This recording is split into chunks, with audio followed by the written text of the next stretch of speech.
Yung ating training school ay para sa mga estudyante, yan, sa mga students ng SCF. So mag-roll call ako. Umpisahan ko sa mga scholars. Nandito na ba lahat ng scholars? Okay. So complete na yung scholars natin.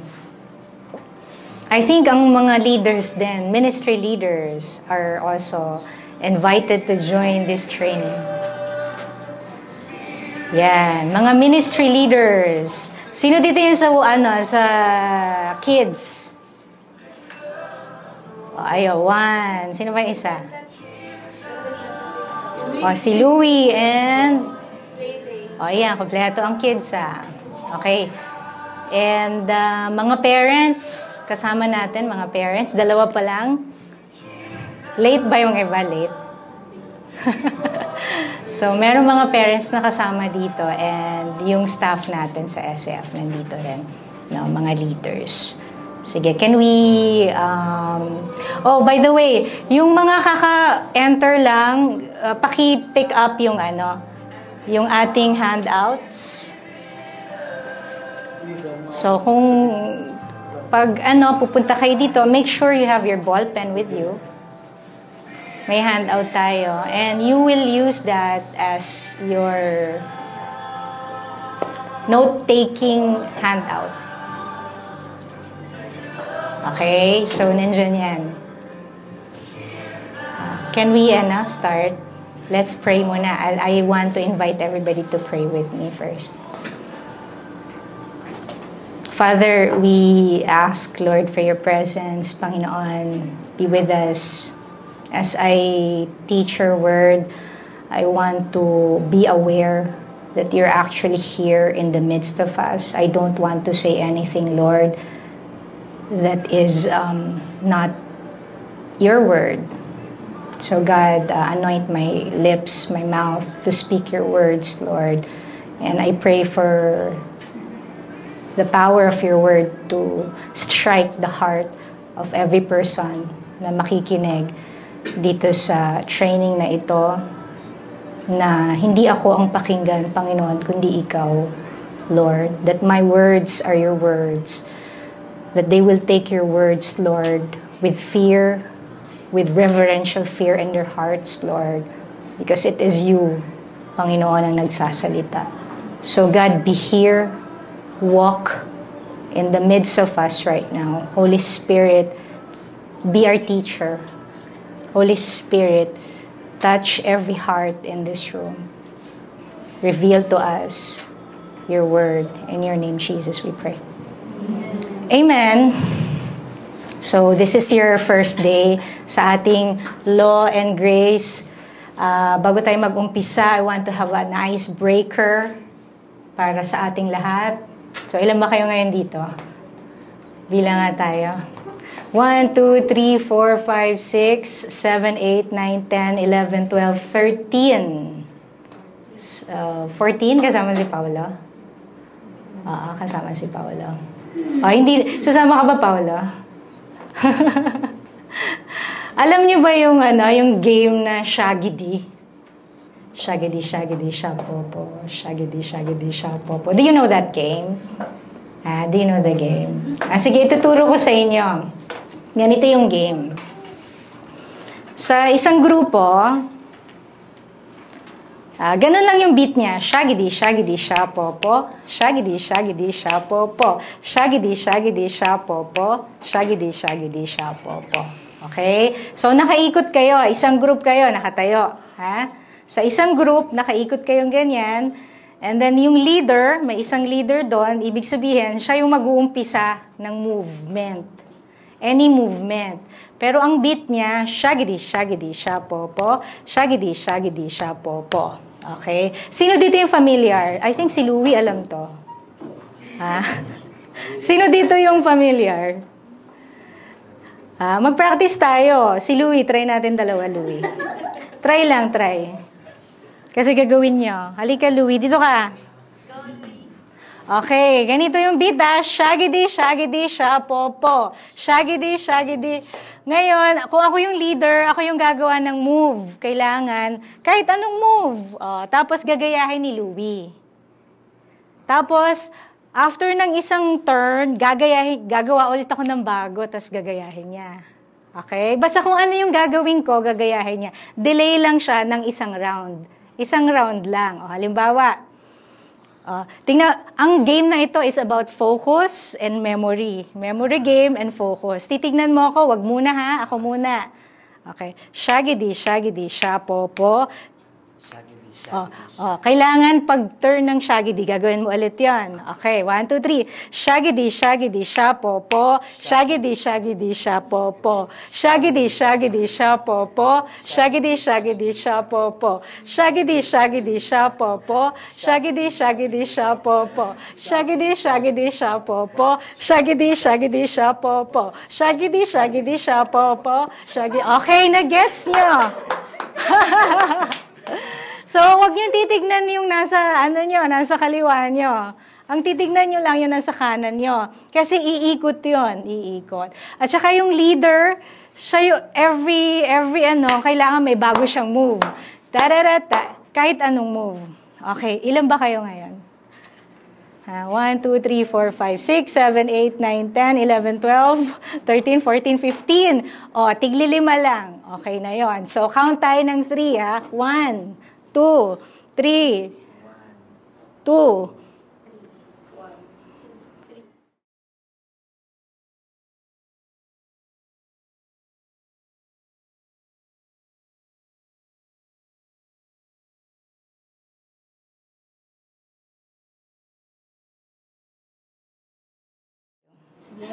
Yeah, we're gonna get into the more serious stuff now. Yeah. So, I hope we are receptive. Yan, maging receptive tayo sa words ni God. And that's the only way na magkakaroon ng difference tong gabing ito. Kasi I don't want you to sit down there na wala kayong ini-expect na good things. Diba? Kasi pag wala tayong ini-expect, we're just parang lang yung time natin, sayang, diba? So, we want to maximize yung binibigay sa ating time ni Lord and ano ba yung pinaka-magandang paggamit ng time, diba? Kundi yung mas makilala pa natin si Lord. So, I am praying right now that your heart will be engaging, na ma-engage natin yung heart ni Lord, ma-engage ni Lord yung heart natin. Kasi it's all about the heart diba? So, once ang heart natin ay ready to receive the word, miracles happen. Nagkakaroon ng miracles, nagkakaroon ng breakthrough sa ating buhay. Diba? So, we want that to happen. So, I'm expecting good things tonight para sa ating lahat. And I hope you are too. Diba? So, parang, I know yung mga scholars dito, you're required to come here. Right? Oo. And I hope you go beyond the requirement na you're not just here because I'm forced, I'm required. But I want to be here because I really want to meet God. I want my heart to be tender. Na yung heart ko mabuksan para sa salita niya. That's the only time that it will work, yung pag-upo natin dito. And I also, of course, I don't want to speak anything na gusto ko na nandyan siya, nandito talaga si Lord sa gitna natin. I imagine Him na He is with us. Kasi yun ang sinasabi ng Bible The Bible tells us that 2 or 3 gathered in your name, you're there in the midst of them. So I want to have that faith. I'm speaking here, but I'm not really the one speaking. Because God is actually here. That's what He said in His Word. Sabi niya, di ba? 2 or 3 gathered in my name, I'm there in the midst. So let's have faith na nandito siya talaga. that God's presence is really here. Diba? So, I want Him to be really here with us. So, I want to start with this, yung first verse in the Bible. Diba? Kauna-unahan. Yan, let's go right there. Kasi, even though ito yung first verse, this says a lot about everything already. Grabe. Unang-unang salita pa lang ng Bible, ayan na, ni-reveal na ni Lord, kung sino siya. God already revealed Himself diyan sa first verse. Genesis 1:1, sabi diyan. Nang pasimula ay nilikha ng Diyos ang langit at ang lupa. Grabe, no? Si Lord, very creative. Wow. Ang creative niya, He is a very creative God. Sino ba makakaisip ng na lumikha ng langit na ganyang kaganda? And then, kayo ba nakapunta na kayo sa mga provinces, sa mga beautiful places? You can see the seas, the oceans, the trees, the mountains, na parang pag nandun ako sa mga places na yun, I could really feel na wow, ang ganda. This is amazing. Hindi to nangyari lang. Diba? Nakita nyo, ang ganda. Parang pinag-isipan. May design. Parang architect.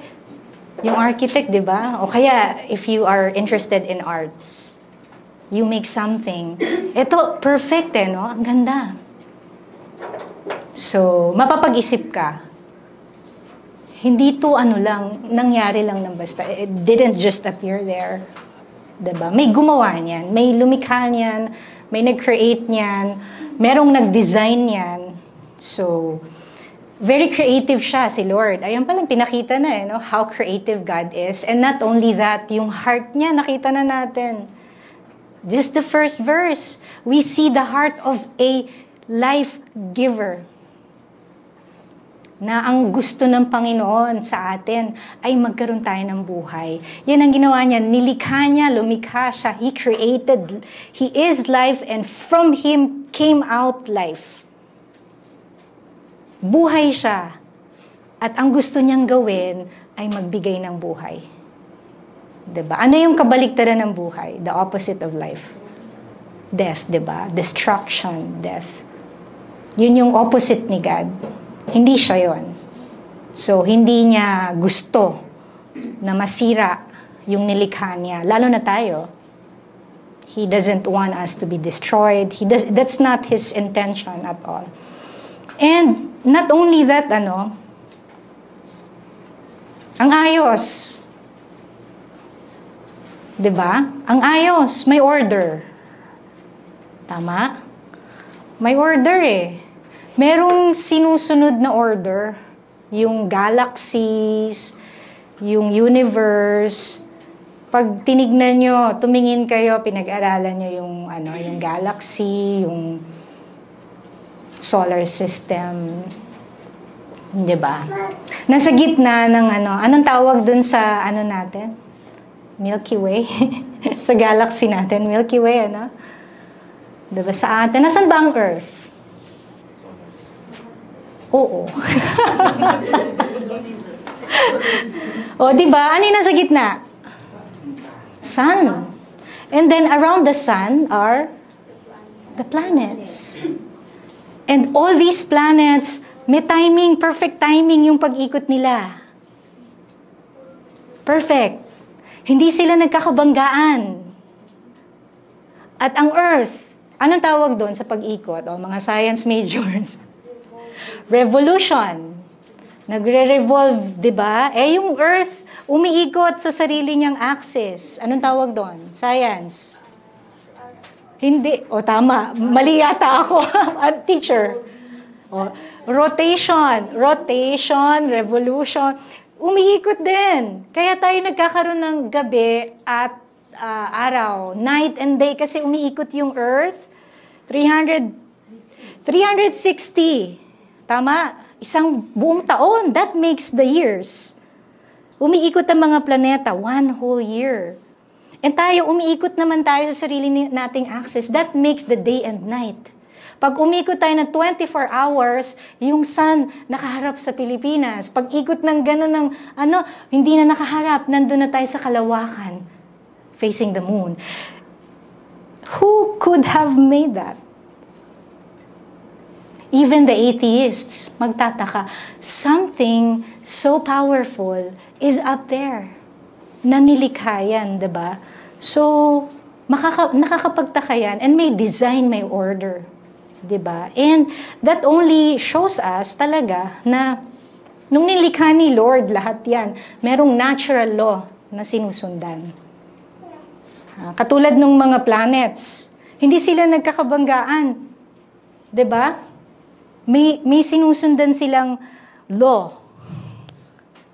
Merong sinusundan na order. And the whole universe actually follows the command of God. When God speaks, they move. When God commands, they follow. Yun yung that is the order of the universe.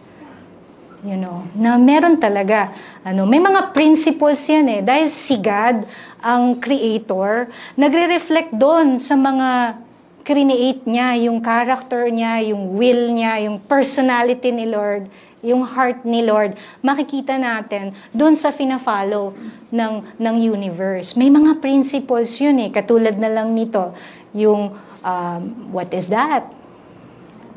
Diba? Na yung isang seed, pag itinanim mo sa lupa, pag naarawan, when the sun shines, naka-receive ng light yan. Eventually, yan ay lalago. Diba? So, merong tinatawag na mga principles dito sa mundong to. Katulad niya, pag nagtanim ka, may aanihin ka. O ganun din sa tao, may mga principles na applicable talaga sa atin. Kasi si God ang nag-create ng mundo Whatever you give out to the universe will come back to you. That's the natural, law yun talaga. Kung ano yung pinakawalan mo sa hangin, ay babalik sa'yo. At yan ay nakabase sa principle ng Bible. So if you sow good things will come back to you. If you sow, nagtanim ka ng masama, babalik din sa'yo. Ganyan ang batas ng tinatawag na natural law. Diba? Kaya nga meron, kahit naman hindi kahit hindi Christians. Minsan, makikita nyo, bakit sila yumayaman? Kasi masipag sila. O, diba? Natural yun Kapag ikaw ay nagsipag, ikaw ay aasenso. May batas ang nature. Kapag ikaw ay tamad, hindi ka aasenso. Kasi ganyan ang batas ng universe. Kahit hindi Christians. Ganun talaga. What more mga Christians? Diba? Now, last time, nung Sunday service, diba? Napag-usapan natin to. Sino ba to? Si Abraham. You remember? Sabi ni Pastor Cholo na siya ay napili. Diba? Napili siya kasi because of his faith. You remember that? Na sa kanya, naging daluyan siya ng blessings from his seed nang galing, diba? Now, kasi si Adan at si Eva, kasalanan nila, no? Nung nagkasala si Adan at si Eva, yung natural law, nagkaroon ng ng violation sa natural law. Na-violate yung law ni God. Kaya na-destroy na yung kumbaga, yung dapat na perfect will ng Panginoon, na-destroy nila yon. Kaya sila ay lumayo doon sa protection ng Panginoon, lumayo sila sa pangako ni Lord, lumayo sila. Pero, noon pa lang, nangako na ang Lord. Meron na siyang sinabi, merong darating. Yun na, may plano na siya to redeem us. Na kahit na nagkamali ang tao, nagkasala ang tao, i-redeem niya tayo. And hahanap siya ng tao, ng faithful, ng matuwid na tao. At from that person, marami ang makikinabang. Diba? So from that person then, dun ipapanganak ang tunay na tagapagligtas, Jesus Christ, from the seed of Abraham. So, you know the story. Diba? So Abraham, alam niyo na yung story, kinuwento na ni Pastor Chol. So yung apat, last time, diba? Pumili si God ng people, land, ano pa yon? Land, people, meron pa. Nagbigay siya ng law. Yung law, gabay yun. Pero hindi yun yung ultimate Hindi yun yung ultimate promise. Ginamit lang yung law. God used that law. Para habang hinihintay ang Messiah, yung pagdating ng Redeemer, ito muna, susundin niya to. Diba? So, sa kanila yon, sa mga Israelites. And then, nakita niyo yung handout ninyo. Sabi niya, 2 Corinthians 3:14. But their minds, ngunit naging matigas ang kanilang ulo, kaya't hanggang ngayon nananatili ang talukbong na yon habang binabasa nila ang lumang tipan. Lumang tipan, that's the Old Covenant, that's the 10 Commandments na tinatawag natin. Maalis lamang ang talukbong na yon sa pakikipag-isa kay Kristo. Naalala nyo, nung sinabi, na pag-usapan natin last Sunday, yung merong, kapag ino-obey ng mga Israelites, ng mga Israelita, yung batas na binigay ni God, sila ay pinagpapala. They get the blessings because they obey. Tapos kapag sila ay sumusuway, ano nangyayari? Sila ay sinusumpa. Oo. Yun sa Old Covenant, di ba ganon? Ngayon, yung mga tao na sumusunod dun sa batas, na-focus ngayon sila sa batas. Sumusunod sila sa batas. Kasi required sumunod. Kailangan sumunod. Yung iba namang gustong mapagpala, kaya sumusunod. Diba? Kaya lang, kahit na sumusunod sila, malayo yung puso nila kay Lord. Yung pagsunod nila ay naging ritual na lamang. You know? At nung dumating si Jesus, hindi nila nakilala na ito pala yung pangako, yung anointed one na sinasabi. Na-miss nila yung pagdating ng tagapagligtas nila. Kasi nakafocus sila dun sa batas. Na kailangan gawin ko to, ganyan. Na-miss nila. You know. Now, the death of Jesus. Nung dumating si Jesus, yung pangako, the promised Savior, the anointed one, dumating siya. Siya lang, the only person na naka-fulfill dun sa batas. Hindi siya nagkasala. Walang matuwid, nobody. Isa lang ang matuwid, si Jesus lang, ang nakasunod completely dun sa batas na binigay sa 10 Commandments. Siya lang talaga ang naka-fulfill nun. You know. Now, anong sabi sa John 3:16? You remember that? Kabisado niyo yun. Sige. For God so loved the world that He gave His only begotten Son, that whosoever shall perish but have everlasting life. Okay, may mga taong sumuway sa batas. That's actually including you and me. Dahil walang, sabi ng Bible, walang matuwid eh. Pero sabi, ito na nga yung solution, yung grace ng Panginoon. Jesus, the grace personified. Talagang ito yung mercy ni God, bumaba siya mismo dito. Ito yung grace. Dahil gustong i-restore ni God lahat eh. Diba? He wants to restore the order, He wants to restore life, na ma-enjoy natin. And of course, He wants to restore the relationship na nasira. Diba? So, sabing ganon, sa Ezekiel 36:26, bibigyan ko kayo ng bagong puso at bagong espiritu.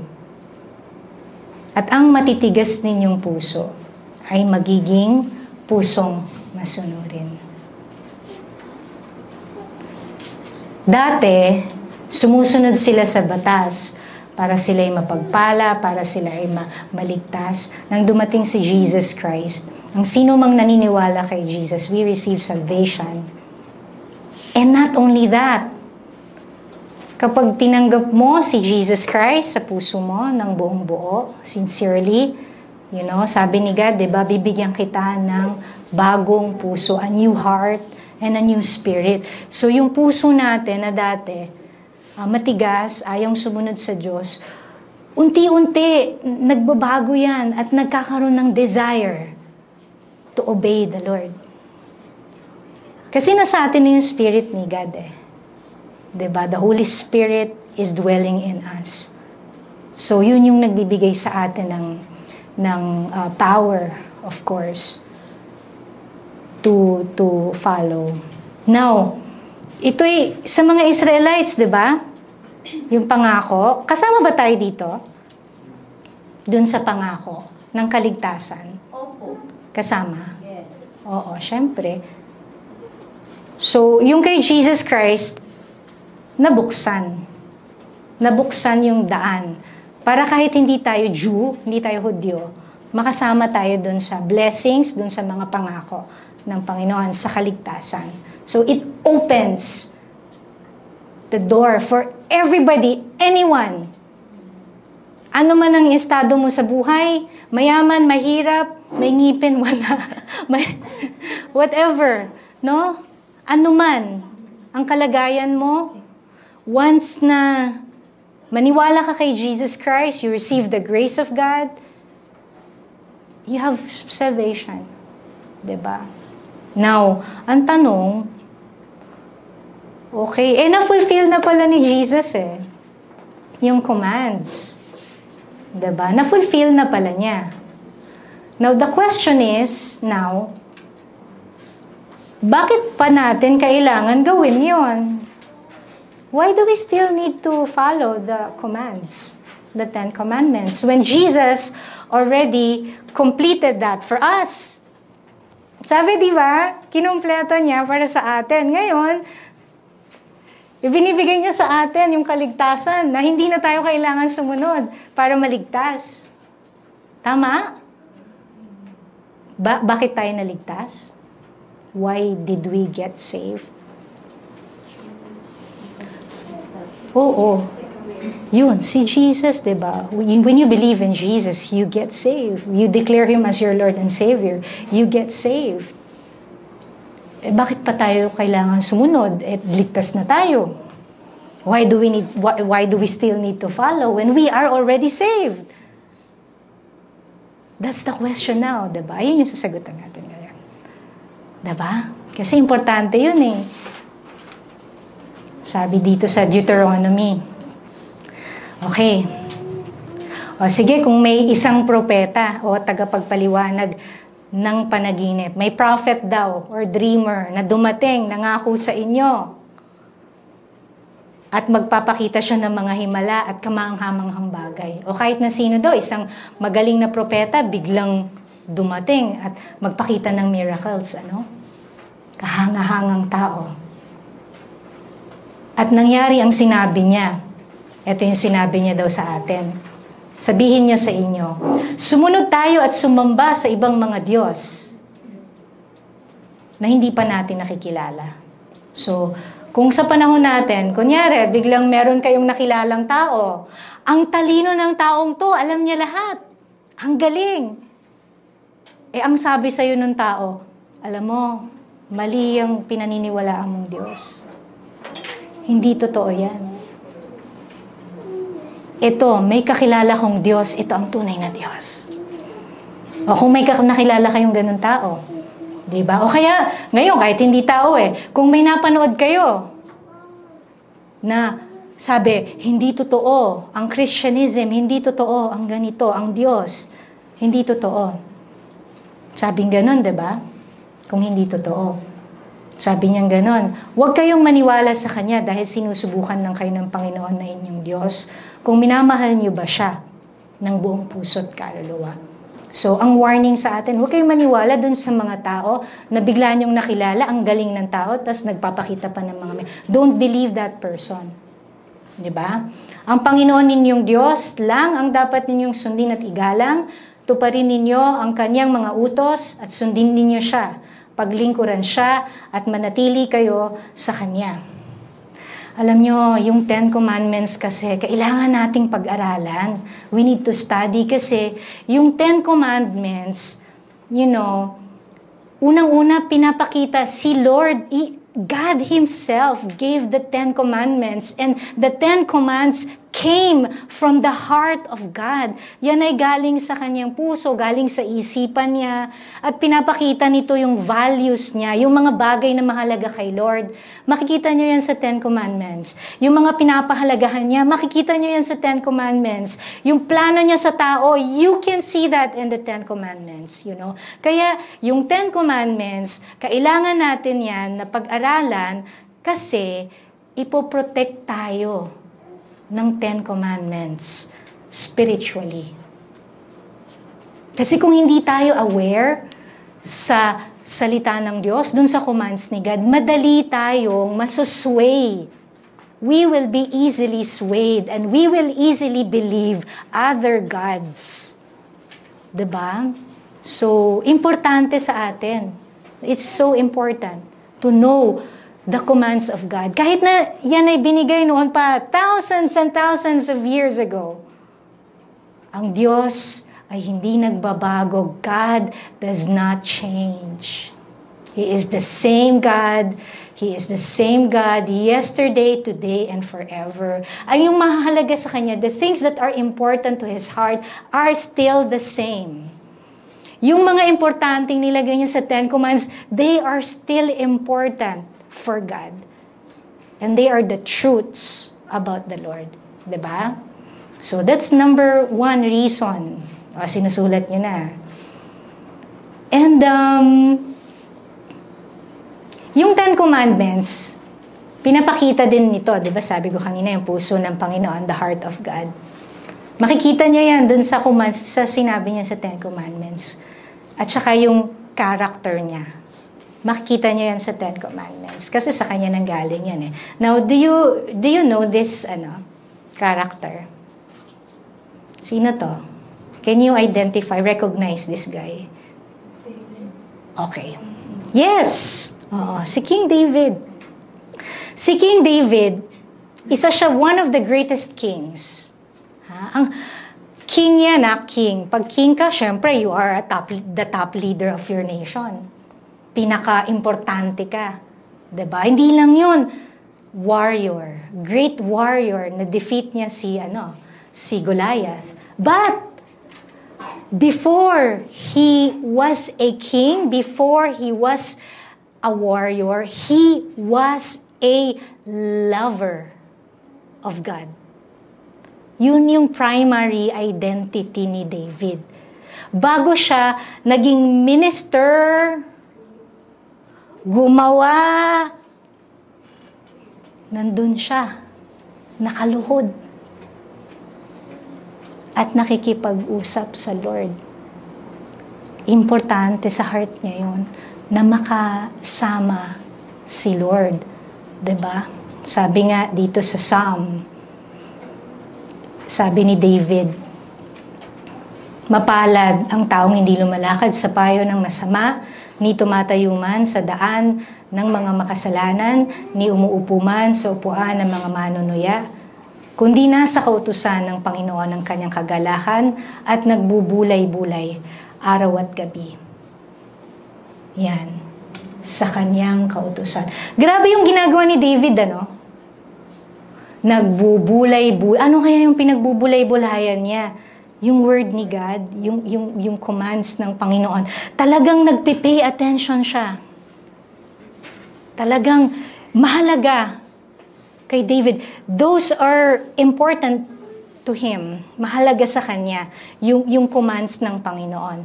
Diba? And in Samuel 13:14, dahil nakita ni Lord yung heart ni David, yung pagmamahal ni David, yung worship ni David, nakita ni Lord yun eh. Nakita niya kung gaano kahalaga kay David yung salita ng Diyos. God saw that. And because God was pleased with that, natuwa ang Diyos. Nahipo ni David ang puso ni Lord. Dahil sa kanyang pagbubulay-bulay ng salita at pinahalagahan niya, gusto niyang i-obey, gusto niyang sundin ang salita ng Panginoon, God was pleased. And tingnan niyo, pagsigad na please, na-promote si David. 1 Samuel 13:14. Nakakita na ang Panginoon ng taong susunod. Nakakita na siya ng susunod, ng mag-o-obey. Kasi yung pag nag-o-obey daw kay Lord, ibig sabihin nun, mahalaga si Lord sa'yo. When you obey Him, that means He is important to you. Here, dito sa puso, na yung salita niya, mahalaga sa'yo, so you obey Him. Sabi niya, nakakita na si Lord ng taong susunod sa kagustuhan niya. Kaya, ginawa na siyang pinuno. That's why God chose him as a leader. Because God saw the heart of David. Na itong mamang to, itong taong to, willing to do anything to follow me. At mahalaga ang salita ko sa kanya. He was promoted to kingship. Naging king siya, diba? So, ang primary desire ng puso ni David, yun yun. To know God's heart and please Him. So, pag binasa natin yung 10 Commandments, makikita natin yung heart ni Lord doon. And papahalagahan natin yun. Kaya importanteng pag-aralan natin ang 10 Commandments. We will appreciate God more. Kasi salita niya yun eh. We will appreciate Him more. We will love Him more. We will love His word more. And that will cause us to follow Him more. Diba? To know Him and please Him. We want to follow because we want to please Him. Diba? Ganon sa isang relationship eh. We are in a relationship with the Lord, diba? Nasa relationship tayo eh. O, gusto nating sundin kasi gusto nating mapangiti si Lord. Pag tayo ay sumusunod, nakikita ni Lord yung importance ng salita niya sa puso natin, na pinapahalagahan natin siya. Natutuwa siya. Yun yung nagtatouch sa heart ni Lord. Diba? So kanina number 1, bakit natin kailangan pag-aralan ang 10 Commandments? To protect ourselves spiritually. Oo, para hindi tayo malinlang ng kung ano-anong teachings. Ano yung pangalawa? To know God's heart and please. Yes. Gusto niyo bang malaman yung puso ni Lord? Amen. Diba? Gusto niyo bang sundin? You wanna follow His heart? O, di ba tawag kay David, the man after my own heart? Kasi nakita niya, itong si David, mahal niya ang salita ko. Sumusunod siya sa akin. And pangatlo, last, to position ourselves to receive God's grace in blessing.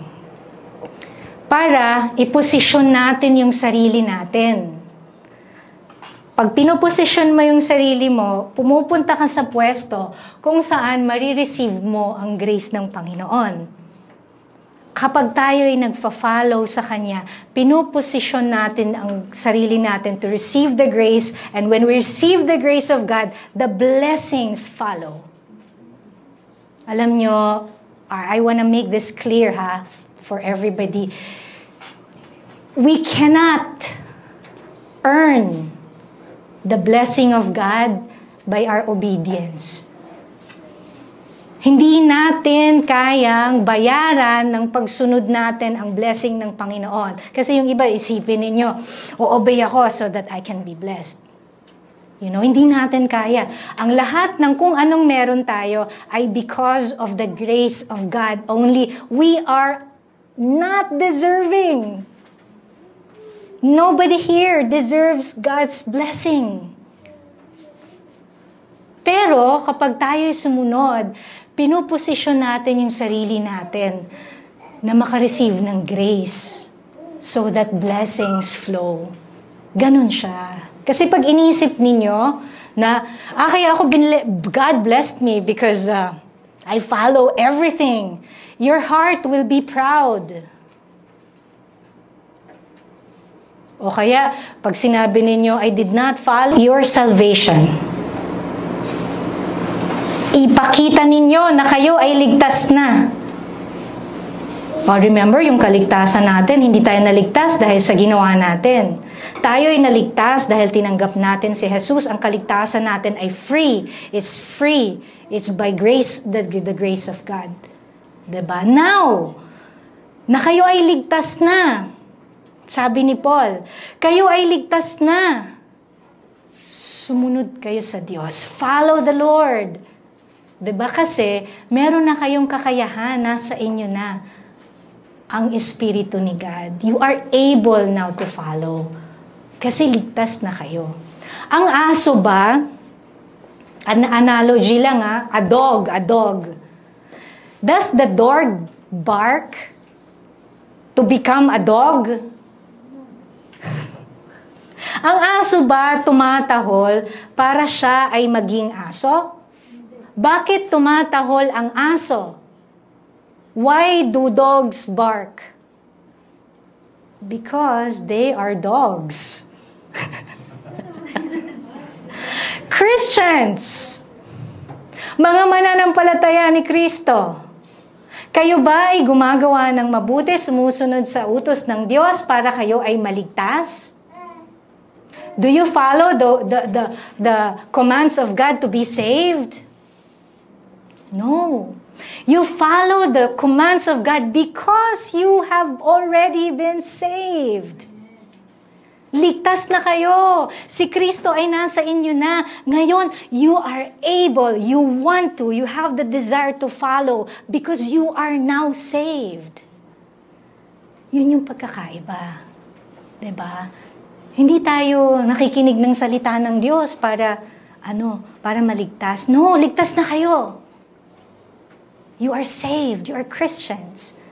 Sabi, pakita nyo by your obedience to the Lord. Yun yung sinasabi niya dito.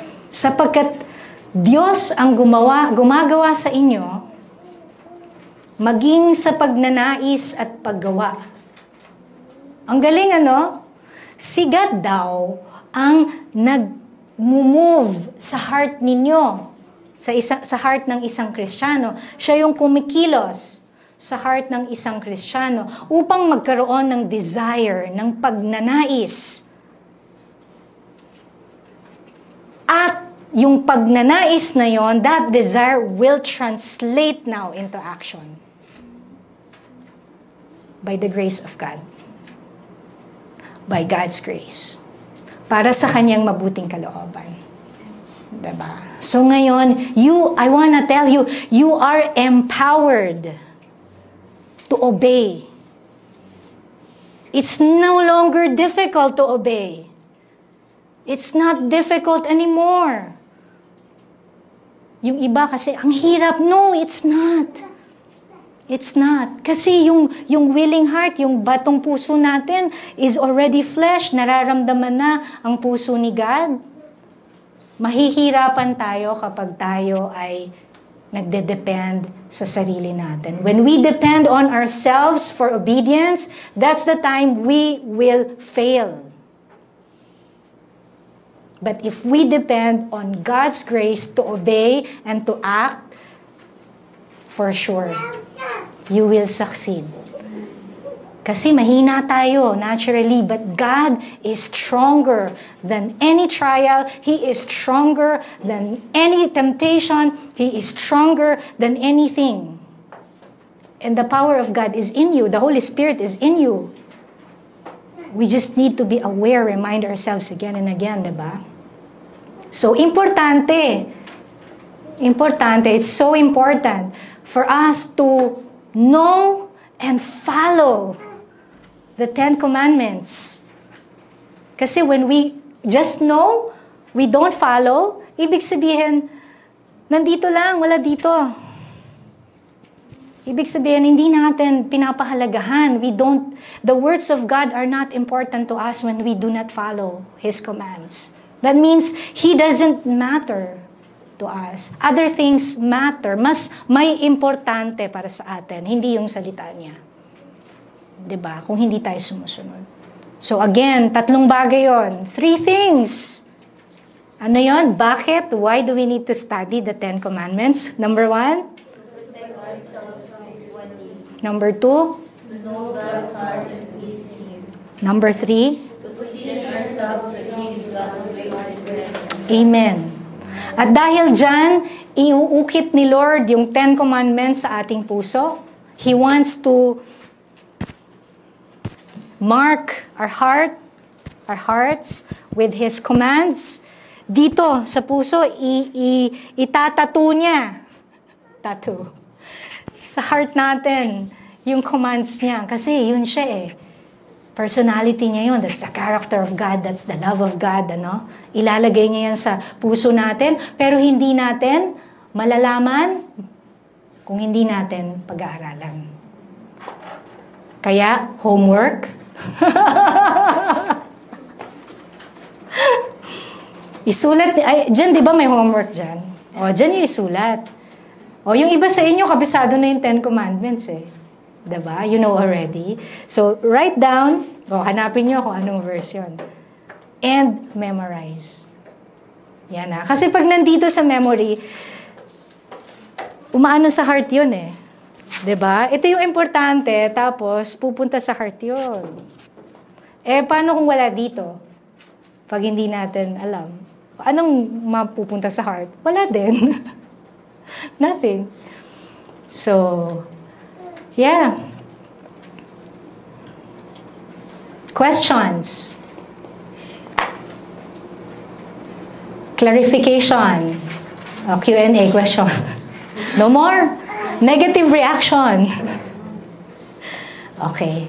So, that's all for tonight. I hope you look forward to our next meeting kasi next meeting natin, pag-uusapan natin, commandment number Oo, yung pinakauna, syempre. Diba? The most important. Pag first, ano yun eh? Yun yung priority eh. Priority of God's heart eh. Nandun yun sa unang-una. Diba? We will talk about that. And we will know God more when we talk about His words. We will love Him more. And we will follow more. Diba? And of course, we will be blessed more. For sure. Let's pray. Holy Spirit, thank you for teaching us. Maraming salamat po. We depend on you for wisdom and everything, Lord. And thank you for your fellowship. Jesus, we give you our hearts. We give you our minds, our bodies. Lord, we worship you. We adore you. Thank you, Lord. Protect everyone as they go home, Lord. Protect us all. In your name, Jesus, we pray. Amen. Amen. Amen.